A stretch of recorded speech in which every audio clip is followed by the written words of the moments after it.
संत शिरोमणि आचार्य श्री 108 विद्यासागर जी महाराज एवं आचार्य श्री 108 समय सागर जी महाराज के परम प्रभावक शिष्य मुनि श्री 108 अरह सागर जी महाराज के मुखारविंद से मुखरित मंगल प्रवचन श्रवण कीजिए प्रतिदिन 7 बजे सिर्फ आदिनाथ टीवी चैनल पर।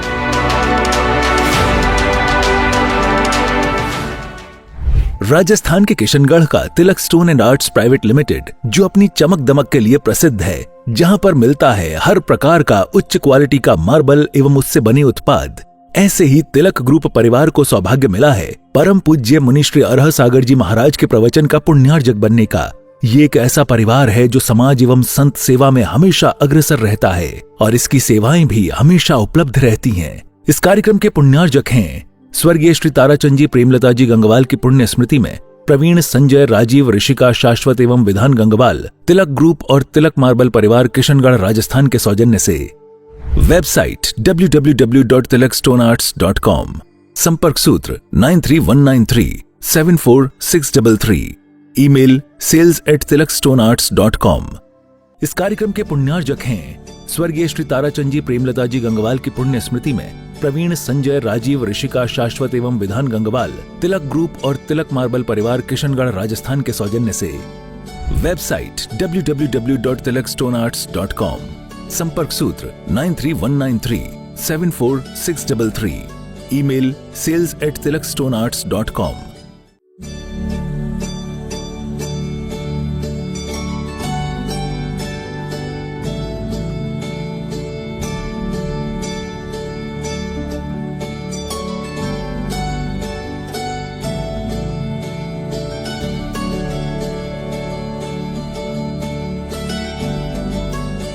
बोलिए पंच परमेष्टि भगवान की, भगवान महावीर स्वामी की, अहिंसा परमो धर्म की, परम पूज्य आचार्य गुरुवर श्री विद्यासागर जी महाराज की, परम पूज्य आचार्य श्री समय सागर जी महाराज की, परम पूज्य मुनि श्री योगनियम सागर जी महाराज की, परम पूज्य मुनि श्री सुधा क्षमा समता प्रमाण सागर जी महाराज की। हम सभी बड़े भाग्यशाली हैं। आप सभी ने बहुत क्षेत्रों की वंदना की होगी। बहुत से क्षेत्र तीर्थंकर भगवंतों के द्वारा बनाए होते हैं और कुछ क्षेत्र हम सब आप सभी के द्वारा बनाए होते हैं। जो तीर्थंकर भगवंतों के द्वारा क्षेत्र बनते हैं वो प्रायः पर्वतों पर बनते हैं, जहां से भगवान निर्वाण को प्राप्त होते हैं। उस क्षेत्र को सिद्ध क्षेत्र की दृष्टि से घोषित किया जाता है और वो क्षेत्र सिद्ध क्षेत्र बन जाता है। कुछ क्षेत्र वो होते हैं जहां पर जमीन पर, समतल पर, धरातल पर, जमीन पर क्षेत्र बनते हैं जो आप हम सब मिलकर के बनाते हैं और वहां पर जब कोई अतिशय घटित होता है तो उसे अतिशय क्षेत्र कहा जाता है। लेकिन बंधुओं, आप लोग जहां पर बैठे हैं अभी क्षेत्र बना नहीं है, निर्माणाधीन है, पर इस क्षेत्र की आपको विशेषता बताने जा रहा हूं। एक पर्वत पर बन रहा है। जमीन पर क्षेत्र बनाना सहज और सरल होता है, किसी पहाड़ी और पर्वत पर क्षेत्र बनाना बहुत नहीं बहुत कठिन होता है। आप तीर्थराज सम्मेश शिखर जी पर जाते हैं, पावागढ़ जाते हैं, गिरनार जी जाते हैं, एक ईंट को ऊपर ले जाने के लिए 50 और 100 रुपए लगते हैं। आप सोचिएगा, 5 रुपए 10 रुपए की ईंट को पर्वत पर ले जाने के लिए 100 रुपए की ईंट पड़ती है। पैदल चलना प्लेन जमीन पर सरल और सहज होता है और किसी पर्वत की चढ़ाई करना बड़ा कठिन होता है। तो इस क्षेत्र की विशेषता है कि पर्वत पर क्षेत्र का निर्माण हो रहा है और यह क्षेत्र दूर से देखने में ऐसा लगता है जैसे हम कुंडलपुर गिरनाजी सिद्ध क्षेत्र की और शिखर जी की वंदना करने के लिए जा रहे हो। ये यहाँ की सबसे बड़ी विशेषता है। आप सबकी चंचला लक्ष्मी के द्वारा, आप सबके सहयोग के द्वारा इस क्षेत्र का निर्माण हो रहा है और यहाँ पर मुनि सुब्रतनाथ भगवान के दर्शन करते ही सारे विघ्न पल में दूर हो जाते हैं। ये पल में दूर उसी के जीवन में होते हैं जिसके हृदय में सम्यक की अभिव्यक्ति हो जाती है। हमारी श्रृंखला सम्यक दर्शन के 8 अंगों पर चल रही है। पहले दिन हमने निसंकित अंग में कहा था, निसंकित का अर्थ होता है भय से रहित। अपने जीवन में किसी तरह का भय नहीं होना चाहिए। यदि हम जैन कुल में जन्म लिया है, देव शास्त्र गुरु के प्रति हमारी आस्था मजबूत है, प्रगाढ़ है, तो हमारे जीवन में भय नहीं होना चाहिए। हमारे आचार्यों ने, आचार्य कुंद देव ने समय सार में कहा है सम्यक दृष्टि के बारे में, उसकी क्या पहचान होती है। तो आचार्य कह रहे हैं सम्मा दिट्ठी जीवा निशंका होंती निभ्या तेणे सत्य भय विप मुखा जम्मा तम्मा दूर निशंका। अर्थात जो 7 प्रकार के भयों से मुक्त होता है वो निसंकित कहलाता है। हमारे अंदर ये भय दूर हो, जब हमारे अंदर के भय दूर होंगे तब हम अपने जीवन का मार्ग प्रशस्त कर पाएंगे। बंधुओं, जीवन सबने पाया है, सब जीवन जी रहे हैं। कौन कैसा जीवन जी रहा है ये हमारे जीवन में महत्वपूर्ण होता है। हमारे अंदर यदि भय होंगे, दुर्बलताएं हमारे जीवन में होंगी, हम अपने जीवन का कभी कल्याण नहीं कर पाएंगे। तो निसंकित अंग में यही कहा था, शंका से रहित होना, निसंकित होना, निर्भय होना, निर्भीक होना, ये तभी होगा जब हमारे अंदर निसंकितपना आएगा। आज उसी क्रम में दूसरे अंग की चर्चा हमें करना है, सम्यक दर्शन के बारे में चर्चा करना है। दूसरा अंग कौन सा है? निकांक्षित अंग। पहला निसंकित अंग यानी शंका से रहित, दूसरा निकांक्षित अंग यानी हमारे जीवन में अनंत इच्छाएं होती हैं। संसार का प्रत्येक प्राणी इच्छाओं के साथ जीता है, जी रहा है।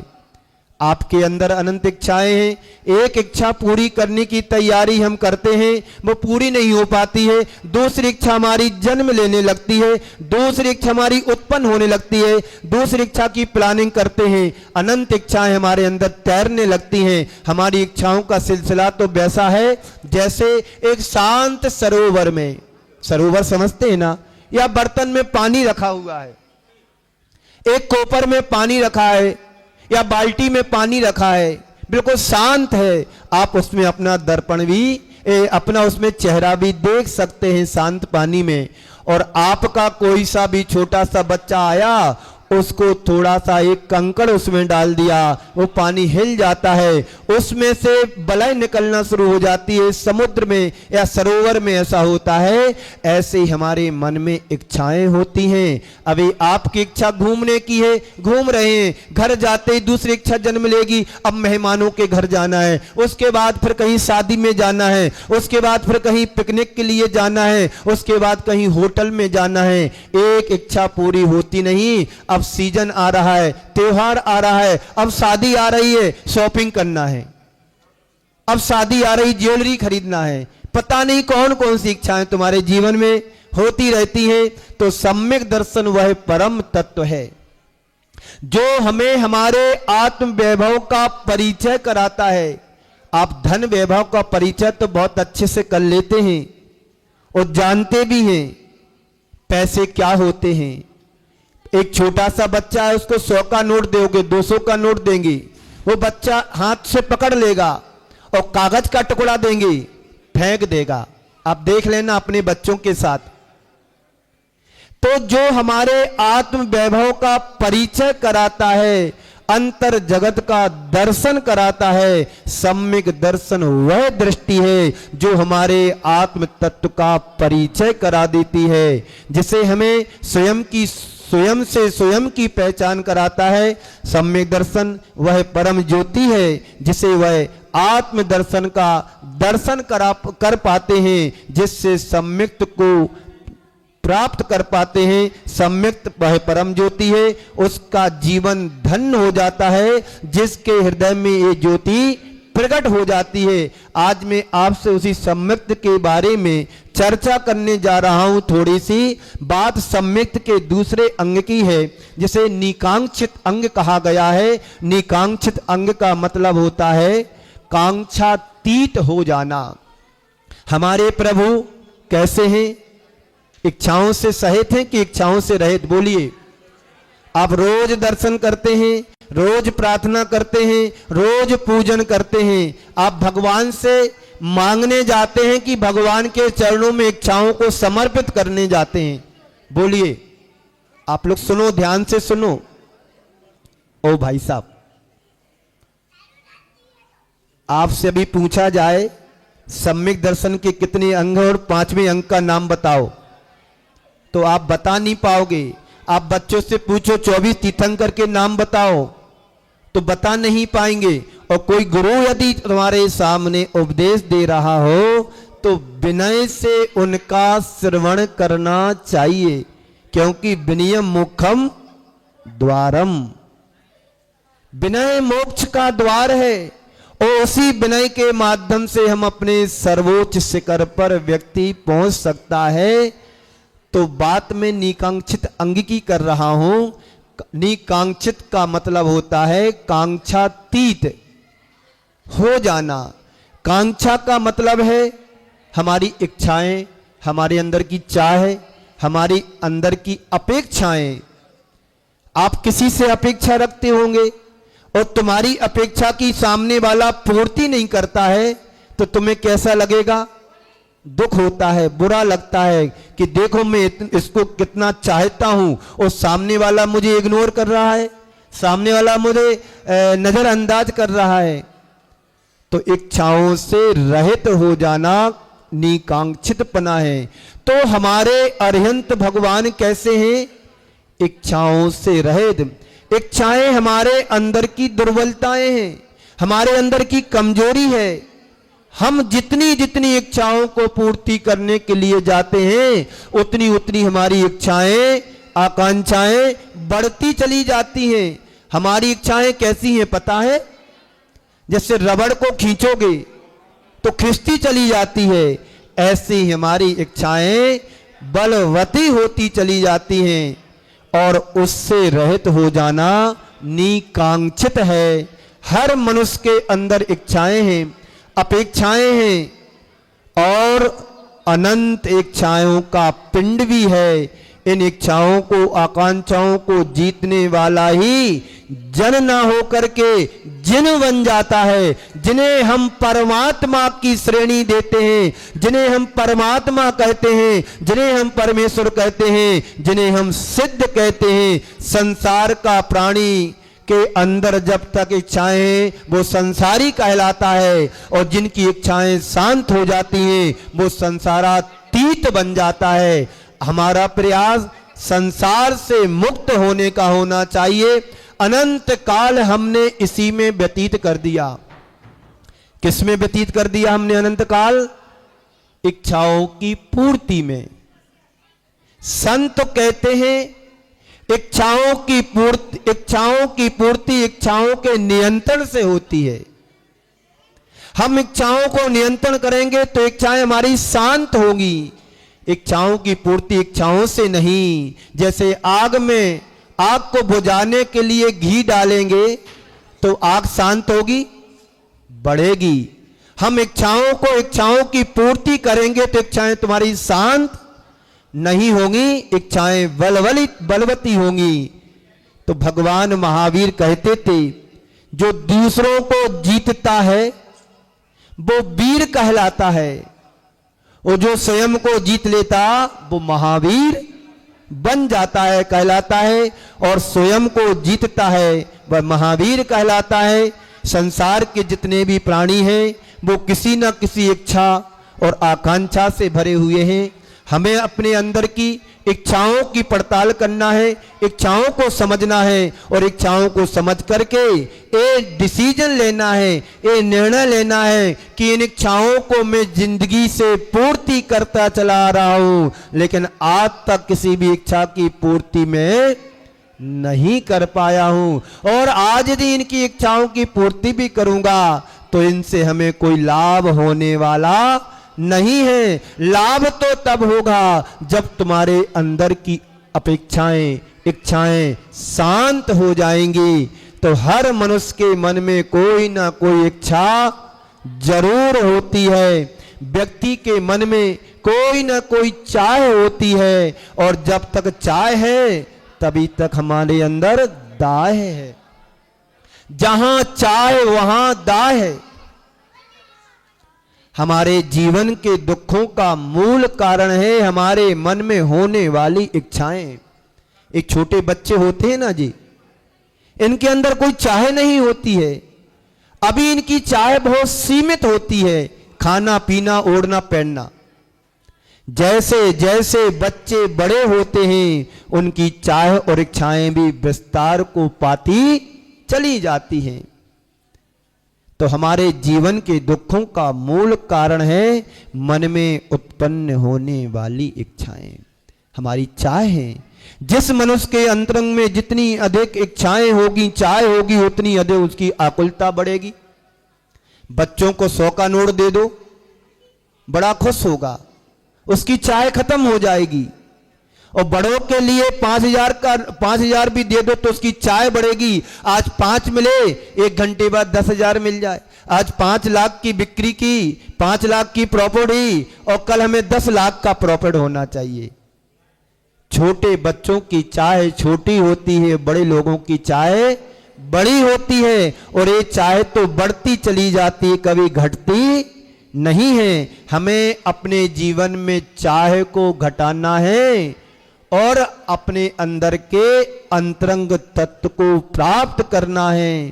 तो जितनी अधिक आकुलता उतना अधिक दुख है। आचार्य कुंदकुंद देव ने निसंकित पने को अभिव्यक्त करते हुए कहा है, वो अपनी भाषा में हम सबको संबोधित देते हुए कह रहे हैं, जो दो न करे दिकंखम, जो दो न करे दिकंखम, कम्मम फले सुतः सविधम में सो निकंखो चेदा सम्मादिट्ठी मुने दब्बो। आचार्य भगवान कुंदकुंद देव एक भावना का भा रहे हैं, जिसके मन में किसी भी प्रकार की आकांक्षा नहीं है वह निसंकित पने का धारी सम्यक दृष्टि होता है। हमारे जीवन में जो भी इच्छाएं, आकांक्षाएं, अपेक्षाएं जन्म ले रही हैं, एक कर्म का उदय है, कर्म का फल है। बिना कर्म के कोई भी इच्छा हमारे जीवन में उत्पन्न नहीं होती है। भोगना भी इच्छा है और योग को धारण करना भी इच्छा है। जब तक संसार में संसारी प्राणी होता है, भोगता भी है और योग का भी समागम करता है। हम भोगी नहीं योगी बने। जो कुछ हमें प्राप्त होता है सब कर्म का फल है। एक बार सेठ ने नाई से कहा कि मेरी हजामत बना दीजिए, मैं तुम्हें कुछ दूंगा। कुछ बड़ा खतरनाक होता है। आप किसी से कहो कि हम तुम्हें कुछ देंगे और नहीं दोगे तो उसकी तकलीफ बढ़ जाती है। नहीं, आपने बोला था कुछ दो, आपने बोला था कुछ दो। क्या बोला था भाई? कुछ ही तो दे रहा हूं। नहीं, आपने बोला था कुछ दो। तो एक बार एक सेठ जी ने नाई के पास जाकर के कहा कि हमारी हजामत बना दीजिए, हम तुम्हें कुछ दे दूंगा। यह कुछ क्या है, अब देखिएगा क्या होता है। ठीक है, नाई ने हजामत बनाई, उसकी दाढ़ी कटिंग करके सब व्यवस्थित कर दिया, मालिश करके। अब सेठ जी ने 5 का नोट निकाल करके उसको दिया। नाई कहता, नहीं सेठ जी, मुझे 5 का नोट नहीं चाहिए। आपने कहा था कुछ दूंगा। भाई क्या कहा था कुछ दूंगा? 5 रुपए ही तो दे रहा हूं। नहीं, आपने बोला था कुछ दूंगा।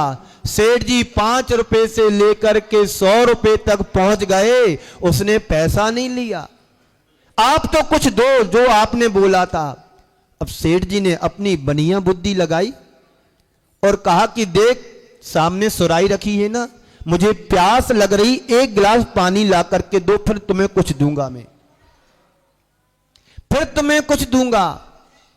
सेठ जी ने कहा कि मुझे प्यास लग रही है, पानी ला करके दो। नाई जाता है, सुराई उसकी टूटी फूटी सी थी और सुराई में उसने झांक करके देखा कहीं कचड़ा तो नहीं है। जैसे देखने के लिए झांका, सेठ जी ने कहा कि तुम क्या कर रहे हो, पानी ला करके दो। अरे सेठ साहब, उसमें कुछ है। अरे मालिक, इसमें कुछ है। सेठ जी ने कहा बस ठीक है, जो उसमें कुछ है वो तुम रख लो और पानी ला करके मुझे दे दो। पानी ला करके मुझे दे दो। बंधुओं, जो कुछ के चक्कर में फंसता है उसे कुछ भी नहीं मिलता है, बस कचड़ा ही हाथ लगता है।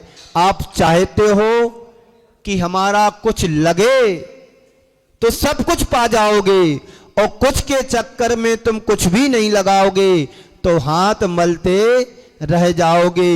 संत कहते हैं हमारा तुम्हारा हिसाब किताब हो गया, कुछ तुम रख लो, पानी ला करके मुझे दे दो। तय है कि जब तक हमारे मन में कुछ की चाय रहेगी, हाथ में कुछ भी लगने वाला। जो कुछ को छोड़ गए हैं, छोड़ देते हैं, वो सब कुछ पा जाते हैं। सम्यक दर्शन हमें यही प्रेरणा देता है। आप अपने जीवन में कुछ पाना चाहते हो तो कुछ छोड़ना पड़ेगा। वो क्या है? क्रोध, मान, माया, लोभ, दोष, दुर्बलताएं, ये हमारे जीवन को विकृत बनाती हैं, ये हमारे जीवन को खराब करती हैं। इस कुछ को छोड़ोगे तो तुम सब कुछ पालोगे।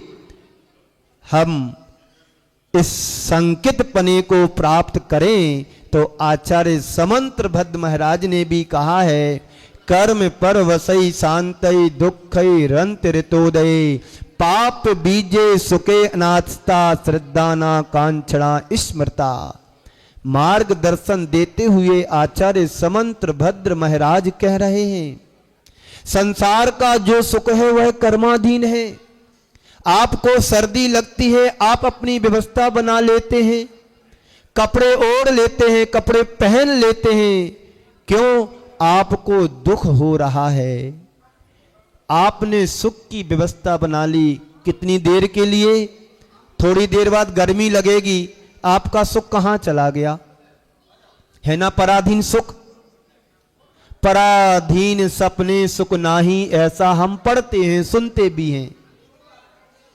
पराधीनता में सुख नहीं है तो संसार का सुख कैसा है? पराधीन है, पराश्रित है और अंत सहित है। ऐसे सांसारिक सुखों के प्रति अनास्था का भाव रखना ही ग्रस्तों का निष्कांक्षित पना अंग का पालन होता है। यह सांसारिक सुख पाप का बीज भी है। हम सुख के उदय में उपभोग करेंगे, पुण्य के उदय में सुख का उपभोग करेंगे, उसका पाप का ही संपादन होता है। ऐसा हमारे आचार्यों का कहना है। सुख मिले उसे ठुकरा दो। ये सुख तुम्हारी मानसिकता पर आधारित है। अभी आप लोग बाहर जाएंगे, सर्दी लगेगी और मन में ठान लो कि सर्दी नहीं है। हमारे ब्रह्मचारी जी हैं प्रमोद भैया, उन्हें सर्दी नहीं लगती, उन्होंने मन में कोट डाल दिया है कि मुझे सर्दी नहीं लगती तो नहीं लगती है। एक चादर मार दुपट्टा जो पहनते हैं उसको ओढ़ करके सोते हैं। बोले सर्दी को पीना है। उन्होंने मन को ऐसा बना लिया कि सर्दी है ही नहीं है तो सर्दी नहीं लगती है। और हमें सोचें कि सर्दी है तो गर्मी में भी सर्दी लगेगी, ये धारणा शक्ति इसे कहते हैं। तो यह सांसारिक सुख कैसा है? पाप का संपादन कराता है। सुख जो तुम्हें मिल रहा है उसको तुम भोगोगे, उसको तुम पाप का ही बीज बोएंगे। हमारे गुरुदेव हम लोगों के लिए और स्वयं सर्दी के दिनों में अमरकंटक जैसी सर्दी में गए और उन्होंने जो स्वयं साधना की और अपने शिष्यों को भी कराया, और गर्मी के दिनों में कुंडलपुर जैसी गर्मी में रहे, वहां का गर्मी का अनुभव कराया। इसलिए जो गर्मी को पी लेता है, सर्दी को खा लेता है, वही सर्दी को पचा पाता है जो गर्मी को पीता है। एक गुरुदेव कहा करते थे। तो शायद हमारे प्रमोद भैया ऐसा ही कर रहे हैं। गर्मी को पिया है तो सर्दी को पचा पाओगे। ऐसा कहते हैं कि जो मिर्ची ज्यादा खाता है उसे घी ज्यादा लगता है। मिर्ची को पचाने के लिए घी की मात्रा ज्यादा लगती है। पर ध्यान रखना, अपनी कैपेसिटी के हिसाब से घी लेना, मिर्ची लेना, नहीं तो दूसरी बीमारी तैयार हो जाए।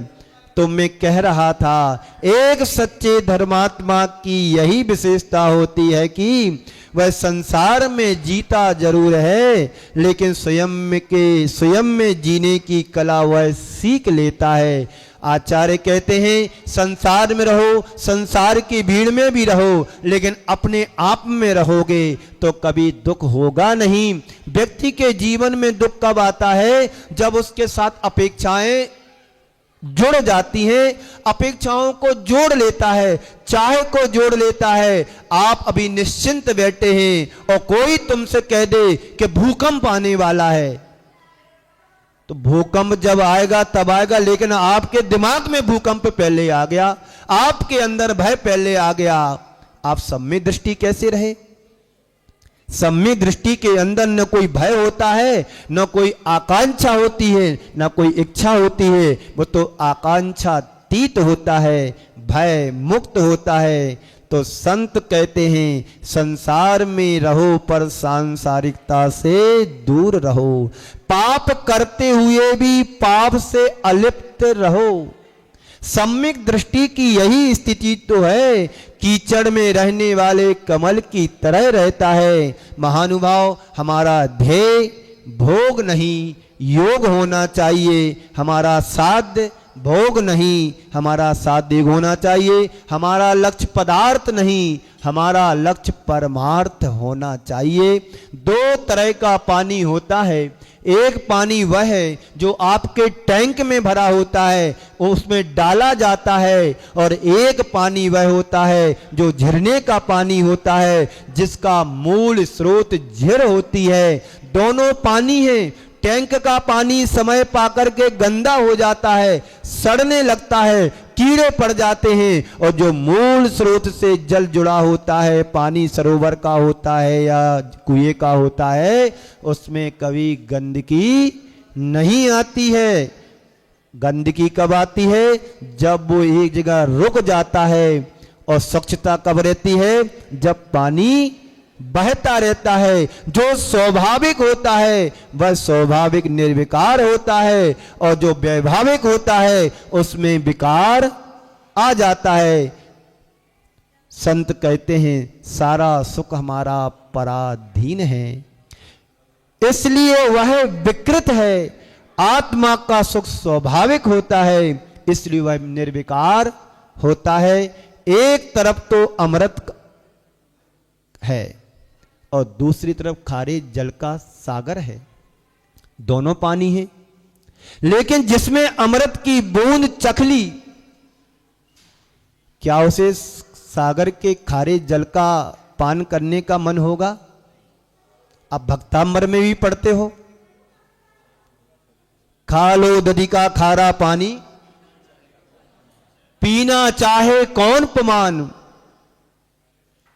कोई पीना चाहेगा? जिसने एक बार अमृत का पान कर लिया वो खारे सागर का जल पीना नहीं चाहेगा। जिसने आत्मा का सुख पा लिया उसे संसार के बड़े से बड़ा सुख भी नीरस लगने लगता है। वह कहता है इसमें कोई सार नहीं है। जिन चीजों से सुख की कामना करता रहा हूं बसता उसमें सुख नहीं है। है सुख क्या? आप सुबह भोजन करते हैं तो आपको हमेशा के लिए भोजन हो जाना चाहिए। 2 घंटे बाद 4 घंटे बाद फिर आपको प्यास लगती है, फिर भोजन की इच्छा होती है, फिर नई चीज की इच्छा होती है। अभी सुबह ये खाया, शाम को ये खाना, दोपहर में ये खाना। ये तुम्हारी इच्छा, ये तुम्हारी चाह ही दुख का कारण है। तो वस्तुतः उसमें सुख नहीं है। सुख केवल मेरी मान्यता में है कि मुझे ये खाने से अच्छा लगता है, ये पीने से अच्छा लगता है। ज्ञानी और अज्ञानी में यही अंतर है। ज्ञानी वस्तु के स्वरूप को जानता है, इसलिए व्यर्थ की चीजों में उलझता नहीं है, और अज्ञानी वस्तु के स्वभाव से अनभिज्ञ होता है, इसलिए पदार्थ में उलझ करके अपना जीवन व्यतीत कर देता है। वस्तु के स्वरूप का सत्कार करने वाला ही सम्यक्ति होता है, और व्यर्थ में उलझ जाने वाला अज्ञानी होता है। व्यर्थ में उलझ जाने वाला मिथ्या भी होता है। ज्ञानी संसार के हर सुख को वह अर्थहीन समझता है। उसे लगता है संसार के सारे संयोग मिले हैं, अच्छे से अच्छे संयोग भी क्यों ना हो, लेकिन वे हमारे स्थायी नहीं हैं। स्थायी तो हमारा आत्मा का शाश्वत सुख है, जो परमार्थ है, जो सिद्ध अवस्था में पा लिया वही सुख है। इसलिए गुरुदेव कहते हैं जुड़ो तो शाश्वत से जुड़ो, जो तुम्हारे कभी छूटने वाला नहीं है। हम जुड़ते भी उन चीजों से हैं और जोड़ते भी हम उन चीजों को हैं जो छूट जाने वाला है, नाशवान है, क्षण भंगुर है, नश्वर है, जो हमारे साथ जाने वाला नहीं है। तुम्हारे साथ है पर तुम्हारा नहीं है। इस पर जो विश्वास कर लेता है वो पदार्थ और पदार्थन चीजों में उलझता नहीं है, वो नाशवान समझ करके उनसे उपेक्षा कर लेता है, फिर इच्छाएं नहीं करता है। बंधुओं, एक पल में राजा भी रंक बन सकता है, बन जाता है, और रंक राजा बन जाता है। तो फिर इस संसार में किसकी चाह रखें? है कुछ चाह रखने के लिए? बोलो। तो रात दिन उसी के पीछे हम लोग लगे रहते हैं। व्यक्ति में सुख मिलेगा, वस्तु में सुख मिलेगा, चीजों में सुख मिलेगा, घर में सुख मिलेगा, दुकान में सुख मिलेगा, पैसे में सुख मिलेगा। ये बात अलग है, पैसा है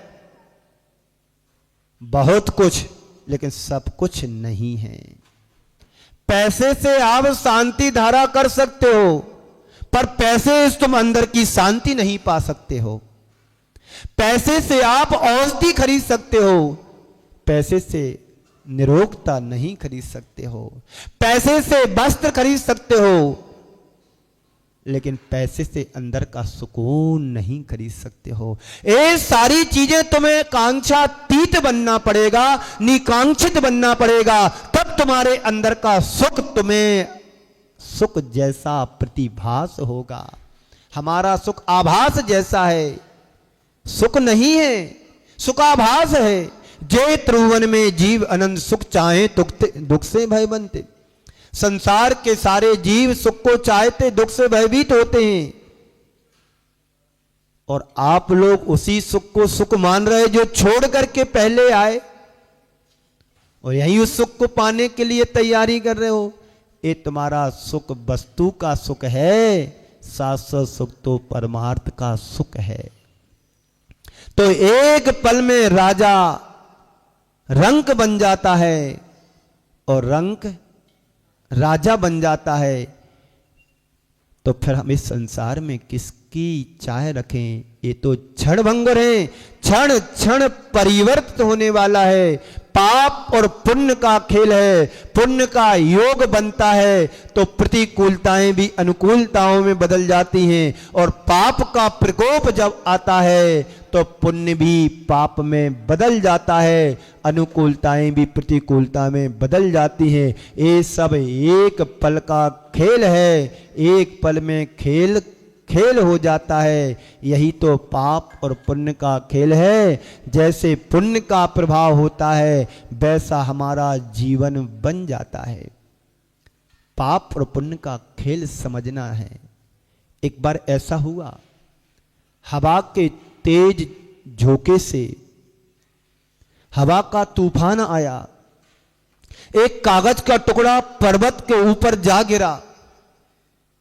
जैसे ही पर्वत की शिखर पर कागज का टुकड़ा पहुंचता है, पर्वत ने उसका आत्मीय स्वागत करते हुए कहा कि मित्र, तुम यहां कैसे पहुंचे? कागज का टुकड़ा अहंकार भरी भाषा में बोलता है, मैं अपनी बल पर आया हूं। अच्छा, कागज ने तो बड़ा अच्छे से पूछा था कि पर्वत ने तो बड़े अच्छे से पूछा था कि तुम इतनी मेहनत करके इतनी शिखर पर कैसे आए? वो तो जानना चाह रहा था, लेकिन कुछ लोगों की आदत होती है अहंकार भरी भाषा बोलते हैं। तो ऐसे ही कागज का टुकड़ा बोलता है, मैं अपनी ताकत से आया हूं। पर्वत को बड़ा आश्चर्य हुआ। पर्वत कुछ जवाब दे उससे पहले कि हवा का दूसरा झोंका आया। देखो कैसे जो अहंकार करने वाले होते हैं कब पलटी खा जाएं पता नहीं पड़ता है। पल में शिखर वाला नीचे भी आ सकता है। मैं अपनी वाणी को विराम देता हूं। बोलिए परम पूज्य आचार्य गुरुवर श्री विद्यासागर जी महाराज।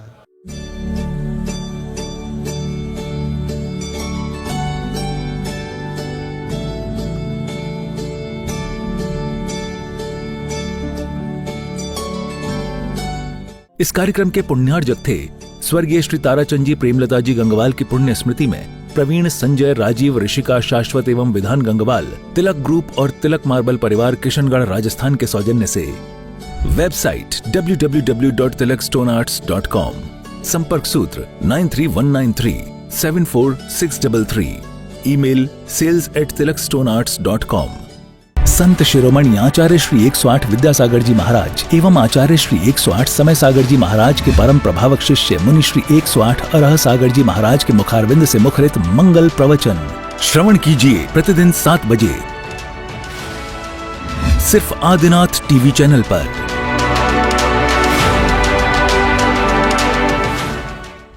राजस्थान के किशनगढ़ का Tilak stone and arts private limited, जो अपनी चमक दमक के लिए प्रसिद्ध है, जहां पर मिलता है हर प्रकार का उच्च क्वालिटी का मार्बल एवं उससे बने उत्पाद, ऐसे ही तिलक ग्रुप परिवार को सौभाग्य मिला है परम पूज्य मुनि श्री अरह सागर जी महाराज के प्रवचन का पुण्यार्जक बनने का। ये एक ऐसा परिवार है जो समाज एवं संत सेवा में हमेशा अग्रसर रहता है और इसकी सेवाएं भी हमेशा उपलब्ध रहती हैं। इस कार्यक्रम के पुण्यार्जक हैं स्वर्गीय श्री ताराचंद जी प्रेमलता जी गंगवाल की पुण्य स्मृति में प्रवीण, संजय, राजीव, ऋषिका, शाश्वत एवं विधान गंगवाल तिलक ग्रुप और तिलक मार्बल परिवार किशनगढ़ राजस्थान के सौजन्य से। वेबसाइट www.tilakstonearts.com, संपर्क सूत्र 9319374633, ईमेल sales@tilakstonearts.com।